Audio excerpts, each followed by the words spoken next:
جمعہ کے بعد کتنی سنتیں مؤکدہ ہیں، حدیث کی روشنی کے اندر وضاحت کیجیے۔ نماز جمعہ کے بعد 6 مؤکدہ سنتیں ہیں۔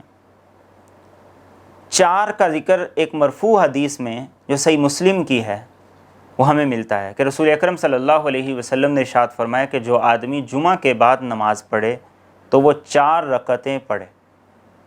تو اس سے پتہ چلتا ہے کہ جمعہ کے بعد 4 مؤکدہ سنتیں ہیں جو رسول اکرم صلی اللہ علیہ وسلم نے خود اپنے فرمان سے امتیوں کو پڑھنے کا حکم دیا۔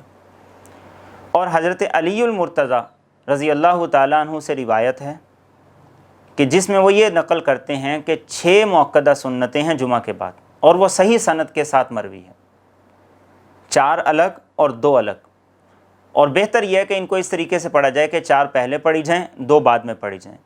تو جمعے کے بعد 4 مؤکدہ سنتیں ہیں جو رسول اکرم صلی اللہ علیہ وسلم کی احادیث طیبہ سے، صحابہ کے عمل سے ہمیں ملتی ہیں، اس لیے 6 مؤکدہ سنتیں پڑھنے کا اہتمام کریں۔ یہ غلط فہمی ہے کہ جمعے کے بعد صرف 2 مؤکدہ سنتیں ہوتی ہیں۔